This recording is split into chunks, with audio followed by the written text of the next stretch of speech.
ಇತ್ತೀಚಿನ ದಿನಗಳಲ್ಲಿ ಪ್ರಧಾನಮಂತ್ರಿಯವರು ಬಹಳ ದೊಡ್ಡದಾಗಿ ಬಂಗಾರ ಖರೀದಿ ಮಾಡಿಬೇಡಿ ಅಂತ ಹೇಳ್ತಿದ್ದಾರೆ. ಒಂದು ಸೋವರ್ಜನ್ ಗೋಲ್ಡ್ ಬಾಂಡ್ ಅಂತ ಅವರೇ ತಂದರು, SGB ಬಾಂಡ್ಸ್ ಅಂತ 2015 ಇಸ್ವಿಯಲ್ಲಿ. ದಯವಿಟ್ಟು ಕೇಳಿಸಬೇಕು, ಬಹಳ ಇಂಟ್ರೆಸ್ಟಿಂಗ್ ಇದೆ.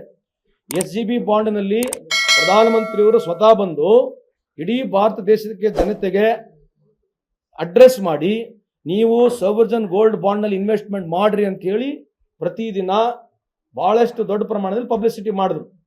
ಏನು ಪಬ್ಲಿಸಿಟಿ ಅಂತಂದ್ರೆ, ಮಿಡಲ್ ಕ್ಲಾಸ್ ಫ್ಯಾಮಿಲಿ ಪೀಪಲ್ ಏನು ಹೇಳ್ತು ಕೇಂದ್ರ ಸರ್ಕಾರ, ನೀವು ದುಡ್ಡು ಹಾಕಿದ್ರೆ ನಾವು ಫಾರ್ವರ್ಡ್ ಎಡ್ಜಿಂಗ್ ಮಾಡ್ತೀವಿ ಗೋಲ್ಡ್ನ, ಅಥವಾ ನೀವು ಕೊಟ್ಟಿರ್ತಕ್ಕಂಥ ದುಡ್ಡನ್ನ ಅದರ investment interest around about 2.5% per annum ಕೊಡ್ತೀವಿ ಅಂತ ಹೇಳಿದ್ರು. ಯಾವ್ದು ಹೇಳಿದ್ದು? ಕೇಂದ್ರ ಸರ್ಕಾರ, ನರೇಂದ್ರ ಮೋದಿ ಸಾಹೇಬರು. ಇವತ್ತು ನೀವು ಟ್ವೀಟ್ ವೆಬ್ಸೈಟ್ನಲ್ಲಿ ಕೂಡ ನೋಡಿ ಚೆಕ್ ಮಾಡ್ರಿ, ಇದೇ ಅದು. ಇವತ್ತು ಕೇಂದ್ರ ಸರ್ಕಾರ ಇಲ್ಲಿ ಏನು ಹೇಳ್ತಾ ಇದೆ, ಗೋಲ್ಡ್ ಬೈ ಮಾಡಬೇಡ್ರಿ ಅಂತ ಹೇಳ್ತದೆ ನಮಗೆ. ಇದೇ ಕೇಂದ್ರ ಸರ್ಕಾರ ಸ್ಕೀಮ್ ಅಂತಂದು 2025 ನೀವು ಬಂಗಾರ ಖರೀದಿ ಮಾಡ್ರಿ, ನಮ್ಮಲ್ಲಿ ಇನ್ವೆಸ್ಟ್ಮೆಂಟ್ ಮಾಡ್ರಿ ಅಂತ ಹೇಳಿರ್ತಕ್ಕಂಥದ್ದೇ ಕೇಂದ್ರ ಸರ್ಕಾರ. ಇವತ್ತು ಇದೇ ಪ್ರಧಾನಮಂತ್ರಿ ಮೋದಿ ಸಾಹೇಬರು ಬಂದು ಏನು ಹೇಳ್ತಾ ಇದ್ದಾರೆ, ಪ್ಲೀಸ್ ನೀವು ಬಂಗಾರ ಖರೀದಿ ಮಾಡಬೇಡ್ರಿ, ಇದು ದೇಶಕ್ಕಾಗಿ ಅಂತ ಇವ್ರು ಹೇಳ್ತಾರೆ. 2015 2025 ವಿಶ್ವಗುರುಗಳಾಗಿರ್ತಕ್ಕಂಥ ನಮ್ಮ ಪ್ರಧಾನಮಂತ್ರಿಗಳು ಸೋವರ್ಜನ್ ಗೋಲ್ಡ್ ಬಾಂಡ್ ಅಂತ ಹೇಳಿ ಒಂದು ಸ್ಕೀಮನ್ನು ತಂದು, ನೀವು ದೇಶದ ಜನತೆಗೆ ನೀವು ಇದರಲ್ಲಿ ದುಡ್ಡು ಹಾಕಿ ಅಂತ ಹೇಳಿ ಸುಮಾರು ಕಳೆದ 10 ವರ್ಷದಿಂದ 150 ಟನ್ನಷ್ಟು ಗೋಲ್ಡನ್ನು ಈ ರೀತಿಯಾದ ಸ್ಕೀಮ್ನಲ್ಲಿ ಖರೀದಿ ಮಾಡಿದ್ದಾರೆ. 150. ಏನಾಯ್ತು, ಇವತ್ತು ಫಾರ್ವರ್ಡ್ ಎಡ್ಜಿಂಗ್ ಆಗಿ ಗೋಲ್ಡ್ ಪ್ರೈಸ್ ಜಾಸ್ತಿ ಆಗಿದ್ರಿಂದ ಯಾರು ದುಡ್ಡು ಹಾಕಿದ್ದಾರೆ ಅವ್ರಿಗೆ ದುಡ್ಡು ವಾಪಸ್ ಕೊಡ್ತಾ ಇಲ್ಲ. They bot gold through the scheme in 67 trenches. 67 ಟ್ರೆಂಚಸ್ನಲ್ಲಿ ಬಂಗಾರನ್ನು ಖರೀದಿ ಮಾಡಿ ಇವತ್ತು ಜನರಿಗೆ ದುಡ್ಡು ಕೊಡ್ಲಾರಂಗೆ ದುಡ್ಡು ಕೊಡ್ತಾ ಇದ್ದಾರೆ, ಹಂತವಾಗಿ ದುಡ್ಡು ಕೊಡ್ತಾ ಇದ್ದಾರೆ. ಈ ಸ್ಕೀಮ್ ನಡಿಬೇಕಾಗಿತ್ತು 2034 ಇದು ಬಹಳ ದೊಡ್ಡ ವಿಷನರಿ. ಇದು ಹೆಂಗೈತೆ ಅಂತಂದ್ರೆ ಬಹಳ ದೊಡ್ಡ ವಿಷನ್ ಇಟ್ಕೊಂಡಿರ್ತಕ್ಕಂಥ, ಪ್ಲಾನ್ ಮಾಡಿರ್ತಕ್ಕಂಥ ಇವತ್ತು ಯೋಜನೆ. ಬಂಗಾರ ಖರೀದಿ ನೀವು ಅಲ್ಲಿ ಮಾಡಬೇಡಿ, ನಮಗೆ ದುಡ್ಡು ಕೊಡಿ ಅಂತ ಹೇಳಿರ್ತಕ್ಕಂಥ ಕೇಂದ್ರ ಸರ್ಕಾರ ಇದು ನೇರವಾಗಿ ಆರೋಪ ಮಾಡ್ತೀನಿ. ಇದು ಕೇಂದ್ರ ಸಚಿವರಾಗಿರ್ತಕ್ಕಂಥ ಪ್ರಹ್ಲಾದ್ ಜೋಶಿ ಸಾಹೇಬ್ರ ಬಗ್ಗೆ ಮಾಹಿತಿ ಕೊಡಬೇಕು ಜನಕ್ಕೆ. ಎರಡನೇದು, ಯಾರ್ಯಾರು ಇನ್ವೆಸ್ಟ್ಮೆಂಟ್ ಮಾಡಿದ್ದಾರೆ ಡೀಟೇಲ್ಸ್ ಕೊಡ್ತಾ ಇಲ್ಲ. ಇವತ್ತು ಯಾರು 1 ಲಕ್ಷ ರೂಪಾಯಿ ಇನ್ವೆಸ್ಟ್ಮೆಂಟ್ ಮಾಡಿದ್ರೆ ಅವನಿಗೆ ಇವತ್ತು ಸುಮಾರು 4 ಲಕ್ಷವರೆಗೆ ಕೊಡಬೇಕು ಅವರು. ಇವ್ರು ಹೇಳಿರ್ತಕ್ಕಂಥ ಸ್ಕೀಮ್ನಲ್ಲಿ ದುಡ್ಡು ಹಾಕಿದವ್ರು ಯಾರು, ಇವರು ದುಡ್ಡು ಯಾರಿಗೆ ಕೊಡ್ತಾ ಇದ್ದಾರೆ ಇಲ್ಲಿವರೆಗೆ? The people who have invested in the scheme, ಅದು ಕ್ಲಾರಿಟಿ ಇಲ್ಲ. And who are the people, ನೀವು ಸರ್ಕಾರ ಯಾರಿಗೆ ದುಡ್ಡು ಕೊಡ್ತಾ ಇದ್ದೀರಿ ಅಂತಕ್ಕಂಥದ್ದು ಕ್ಲಾರಿಟಿ ಇಲ್ಲ. ಇದು ಬಹಳ ದೊಡ್ಡ ಪ್ರಮಾಣದಲ್ಲಿ ಈ ಮಿಡಲ್ ಕ್ಲಾಸ್ ಫ್ಯಾಮಿಲಿಯ ಜನರ ದುಡ್ಡು ಈಗ ಸರ್ಕಾರ ಲಾಸ್ನಲ್ಲಿದೆ. ಇವತ್ತು 1.5 ಲಕ್ಷ ಕೋಟಿ ಸರ್ಕಾರ ಲಾಸ್ನಲ್ಲಿದೆ. ಇದ್ರ ಬಗ್ಗೆ ಎಲ್ಲಿ ಚಕಾರ ಅಂತ ಮಾತಾಡಂಗಿಲ್ಲ. ಇಂಥ ಸ್ಕೀಮ್ಗಳು, ಡೂಪಿಯಸ್ ಸ್ಕೀಮ್ಗಳು, ಫ್ಲಾಪ್ ಆಗಿರ್ತಕ್ಕಂಥ ಸ್ಕೀಮ್ಗಳ ಬಗ್ಗೆ ಎಲ್ಲಿ ಮಾಹಿತಿನೂ ಆಗೋದಿಲ್ಲ, ಚರ್ಚೆನೂ ನಡೆಯೋದಿಲ್ಲ. ಹಂಗಾಗಿ ಇವತ್ತು ಕೇಂದ್ರ ಸರ್ಕಾರ ಮಾಡಿರ್ತಕ್ಕಂಥದ್ದು ವಿಶೇಷವಾಗಿ ಇಲ್ಲಿ ಯಾಕೆ ನಾವು ಇವತ್ತು ಈ NET ಬಗ್ಗೆ ನಾವು ತಗೊಂಡಿವಿ ಅಂತಂದ್ರೆ, ಇಲ್ಲಿರ್ತಕ್ಕಂಥ ಜನರೇಷನ್ ಹುಡುಗರು ಏನಿದ್ದಾರೆ ಧಾರವಾಡನಲ್ಲಿ, ಇದನ್ನ ನೀವು ವಿಶೇಷವಾಗಿ ಒಂದು ದೊಡ್ಡ ಪ್ರಮಾಣದಲ್ಲಿ ಅವೇರ್ನೆಸ್ ಆಗ್ಬೇಕು. ಏನು ದೊಡ್ಡ ಹೋರಾಟ ಮಾಡ್ಬೇಕಂತಕ್ಕಂಥ ಅವೇರ್ನೆಸ್ ಆಗಬೇಕು. ಯಾವ ಸರ್ಕಾರಗಳಲ್ಲಿ ಏನೇನು ಹಗರಣ ಆಗಿದೆ, ಯುವಕರ ಪರವಾಗಿ ಏನು ಹಗರಣ ಆಗಿದೆ, ವಿಶೇಷವಾಗಿ CBSE ನಲ್ಲಿ ಯಾರು ಓದ್ತಾ ಇದ್ದಾರೆ ಈ ಮಕ್ಕಳುಗಳಿಗೆ ಜಾಸ್ತಿ ಸೀಟ್ ಸಿಗ್ತಕ್ಕಂಥದ್ದು ಮೇಲ್ನೋಟಕ್ಕೆ ಕಾಣ್ತಾ ಇದೆ. ಈ ರಂಜನ್ ವರದಿಯವರಿದೆ, ಈ ವರದಿಯ ಕಾಪಿ ನೀವು ತರಿಸ್ಕೋಬಹುದು ಆನ್ಲೈನಲ್ಲಿ, ಯಾಕಂದ್ರೆ 600 ಪೇಜ್ ವರದಿ ಇದೆ. ಇದು ನೀವು ಸ್ವಲ್ಪ ಚೆಕ್ ಮಾಡಿ ನೋಡಿ ಅಂತಕ್ಕಂಥದ್ದು ನನ್ನ ಒಂದು ಅಭಿಪ್ರಾಯ. ಈ ಸಂದರ್ಭಕ್ಕೆ ಕೇಳಲಿಕ್ಕೆ ಇಚ್ಛೆ ಬಯಸ್ತೇನೆ. ಅದ್ರ ಜೊತೆಗೆ ಹಗರಣಗಳು ಭಾಳ ಇದಾವೆ, ಅಭಾವ ಆಗುತ್ತೆ. ಬಟ್ ಆದ್ರೆ ನಾನು ರಿಸ್ಟ್ರಿಕ್ಟ್ ಮಾಡ್ತಕ್ಕಂಥದ್ದು ಈ ಲೀಕ್ಸ್ಗಳು ಏನಾಗಿದ್ದಾವೆ ಇದ್ರ ಬಗ್ಗೆ ಧಾರವಾಡನಲ್ಲಿ ನಮ್ಮ ಇರ್ತಕ್ಕಂಥ ಯುವಕರು ಮುತುವರ್ಜಿ ವಹಿಸಬೇಕು. ಎಲ್ಲರಿಗಿಂತ ಹೆಚ್ಚಾಗಿ ಇವರು ಪ್ರಧಾನಮಂತ್ರಿಯವರು ಇನ್ನಾದ್ರೂ ಬಹಳ ಗಟ್ಟಿಯಾಗಿ ಹೇಳ್ತಲ್ಲ, ಯಾಕೆ ಖರೀದಿ ಮಾಡಬಾರ್ದು ಬಂಗಾರ, ರೀಸನ್ ಏನು? ಬಂಗಾರ ಯಾಕೆ ಖರೀದಿ ಮಾಡಬಾರ್ದು ಅಂತಕ್ಕಂಥದ್ದು ವಾದ. ನೀವು ಯಾಕೆ ಖರೀದಿ ಮಾಡಬಾರ್ದು ಅಂತಂದ್ರೆ, ರುಪಿ ವೀಕ್ ಆಗ್ಬಿಟ್ಟಿದೆ, ಡಾಲರ್ ಅಗೇನ್ಸ್ಟ್ ರುಪಿ ವೀಕ್. ಹೇಳ್ಬೇಕಲ್ಲ ಗಟ್ಟಿ ಬಂದು, ಯಾರು ಹೇಳ್ಬೇಕು? ಗಟ್ಟಿ ಬಂದು ಯಾರು ಹೇಳ್ಬೇಕು? ಹೇಳ್ರಿ. ನನ್ನ ಅವಧಿಯಲ್ಲಿ rupee is getting weaker than dollar, so I am requesting all my citizens of this country do not buy gold because of that only ಅಂತ ಹೇಳ್ಬೇಕಲ್ಲ. ಮತ್ತೆ ಹೇಳಾರಂಗೆ ದೇಶಭಕ್ತಿ, ದೇಶ ಪ್ರೇಮವನ್ನು ತೋರಿಸ್ರಿ ಅಂತ ಹೇಳ್ತಾ ಇದ್ರಲ್ಲ, ಯಾಕೆ ಹೇಳ್ತಾ ಇದ್ದೀರಿ? ನೀವು ಒಂದ್ ಸೈಡು ಇದೇ ಬಾಂಡ್ನ, ನೀವು ಗೋಲ್ಡ್ ಬಾಂಡ್ನ ಜನಕ್ಕೆ ಮಾರಿದಿರಿ. 25ನೇ ಇಸ್ವಿವರೆಗೆ ನೀವೇ ಗೋಲ್ಡ್ ಬಾಂಡ್ನ ಮಾರಿದಿರಿ. 26ನೇ ಇಸ್ವಿನಾಗ ನೀವೇ ಬಂದು ಜನರಿಗೆ ಹೇಳ್ತೀರಿ ಇವತ್ತು ನೀವು ಗೋಲ್ಡ್ ಬೈ ಮಾಡಬೇಡ್ರಿ ಅಂತ ಹೇಳ್ತೀರಿ. ಕಾರಣ ಏನು?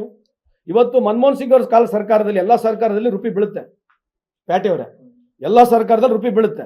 2004ನೇ ಇಸ್ವಿಯಿಂದ 2014ನೇ ಇಸ್ವಿವರೆಗೆ ಮನಮೋಹನ್ ಸಿಂಗ್ ಅವರು $14 ಬಿಲಿಯನ್ ಅಷ್ಟು ದುಡ್ಡನ್ನ ಖರ್ಚು ಮಾಡಿದ್ರು to restore the rupee falling against dollar.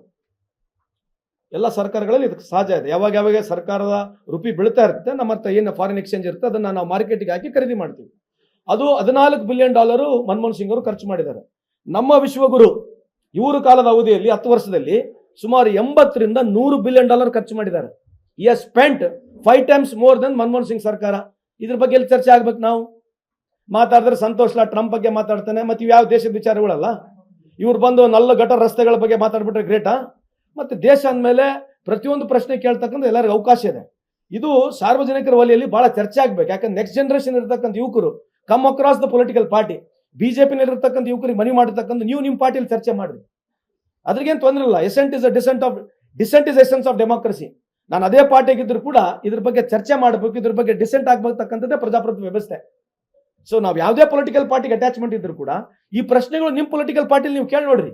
ಇದು ದೇಶಕ್ಕೆ ಒಳ್ಳೇದಾಗಿದೆಯಾ, ನುಕ್ಸಾನ್ ಆಗಿದೆಯಾ?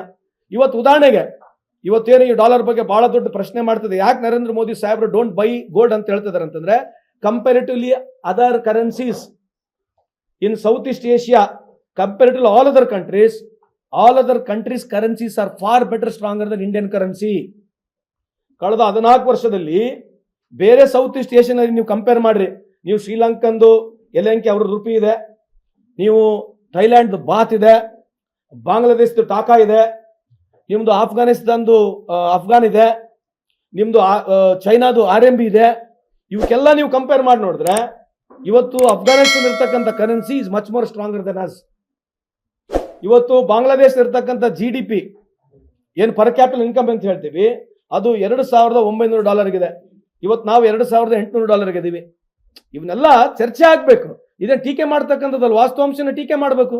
ಇವತ್ತು ಇವ್ರ ಅವಧಿಯಲ್ಲಿ ಆಗಿರ್ತಕ್ಕಂಥದ್ದು ಎಲ್ಲಿ ಏನು ಎದ್ರ ಬಗ್ಗೆ ವಿಚಾರನೇ ಇಲ್ಲ. ನೀವು ಯಾರನ್ನ ವಿಚಾರ ಮಾಡಿದ ತಕ್ಷಣ ಅದೇ ಒಂಥರ ಏನೋ ಸುಮ್ಮನೆ ಆರ್ಕೆ ಉತ್ತರ ಕೊಟ್ಬಿಡೋದು, ಹೋಗೋದು ಆಗ್ಬಾರ್ದು ಅಂತಕ್ಕಂಥ ನಮ್ಮ ಮನವಿ.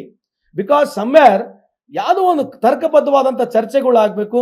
2000 ಮನಮೋಹನ್ ಸಿಂಗ್ ಅವ್ರ ಕಾಲದಲ್ಲಿ ಇರ್ತಕ್ಕಂಥ ವಿಚಾರಗಳನ್ನ ರುಪಿ ಈ ಇಡೀ ಸೌತ್ ಈಸ್ಟ್ ಏಷ್ಯಾದಲ್ಲಿ ಬಿಡ್ರಿ, ಆ ಯುರೋಪಿಯನ್ ಕಂಟ್ರಿ ನಾವು ಚೆಕ್ ಮಾಡ್ಕೊಳಕ್ ಬರಂಗಿಲ್ಲ.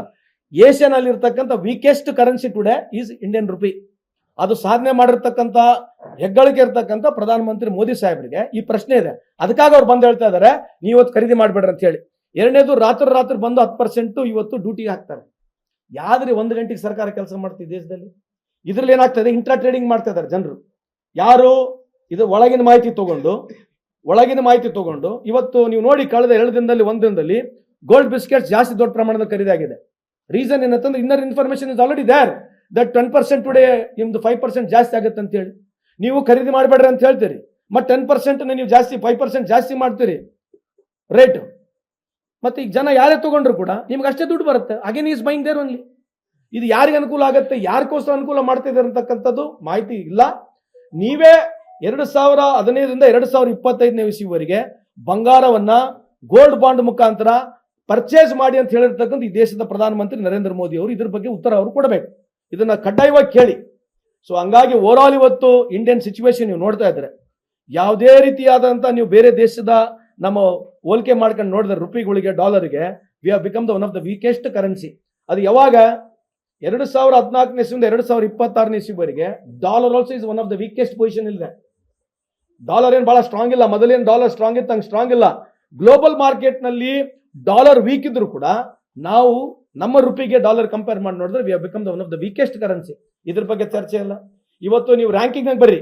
ಇವತ್ತು ಪ್ರೆಸ್ ಇದ್ದೀರಿ, ಪ್ರೆಸ್ ಫ್ರೀಡಮ್ ರ್ಯಾಂಕಿಂಗ್ ನಲ್ಲಿ 157ನಲ್ಲಿ ಇದ್ದೀವಿ. ಇವತ್ತು ಹಂಗರ್ ಇಂಡೆಕ್ಸ್ 102 ಇದ್ದೀವಿ. ಇವತ್ತು ವಾಟರ್ ಸಿಸ್ಟಮ್ ಇವತ್ತೇನು ಡ್ರಿಂಕಿಂಗ್ ವಾಟರ್ ಇದೀವ 126ನೇ ರ್ಯಾಂಕಿಂಗ್ ನಲ್ಲಿ ಇದ್ದೀವಿ. Mortal rate worst in the world 2ನೇ ರ್ಯಾಂಕಿಂಗ್ ನಲ್ಲಿ ಇದ್ದೀವಿ. ಇವತ್ತು ನೀವು ಪಾಸ್ಪೋರ್ಟ್ ರ್ಯಾಂಕಿಂಗ್ ಇವತ್ತು 74ನೇ 75ನೇ ಸ್ಥಾನದಲ್ಲಿ ಇದ್ದೀವಿ. ಎದುರಾಗಿದ್ದೀವಿ ನಾವು ನಂಬರ್ 1. ಯಾವ ವಿಷಯದಲ್ಲಿ ನಾವು ನಂಬರ್ 1 ಇದೀವಿ ನಮ್ಗೆ ಇನ್ನಾದ್ರೂ ಅರ್ಥ ಆಗ್ತಿಲ್ಲ. ದಿನ ಬೆಳಗ್ಗೆ ಎದ್ರೆ ಇವರೇ ನಂಬರ್ 1. ಎಲೆಕ್ಷನ್ ಗೆಲ್ಲಕ್ಕೆ ನಾವು ಪ್ರಧಾನಮಂತ್ರಿ ಇಟ್ಕೊಂಡ್ಬಿಟ್ಟಿವಿ. ಎಲೆಕ್ಷನ್ ಗೆಲ್ಲಕ್ಕೆ ಒಂದು ಮಿಷನರಿ ಇಟ್ಕೊಂಡ್ಬಿಟ್ಟಿವಿ. ನಾವು ಏನ್ ಮಾಡ್ಬೇಕು, ಬೆಳಗ್ಗೆ ಸಾಯಂಕಾಲ ಎಲೆಕ್ಷನ್ ಗೆಲ್ಬೇಕು ಅನ್ನೋದಕ್ಕೆ ನಮಗೆ ಪ್ರಧಾನಮಂತ್ರಿಯವರು ಬೇಕಾಗಿದ್ದಾರೆ ಅಷ್ಟೇ. ಈ ದೇಶ ನಡೆಸಬೇಕು, ಪಾಲಿಸಿ ಚೇಂಜ್ ಆಗಬೇಕು, ಯುವಕರಿಗೆ ಅನುಕೂಲ ಆಗಬೇಕು. ಈಗ ಹೇಳ್ತಾ ಇದ್ದಾರೆ ಮೇಕ್ ಇನ್ ಇಂಡಿಯಾ ಪ್ರಾರಂಭ ಆಯ್ತು. ಮೇಕ್ ಇನ್ ಇಂಡಿಯಾದಾಗ ಏನ್ ಮಾಡಿದ್ವಿ ಸ್ವಾಮಿ ನಾವು ಎಲ್ಲ ಹೇಳ್ಬೇಕಿಲ್ಲ. ಈಗ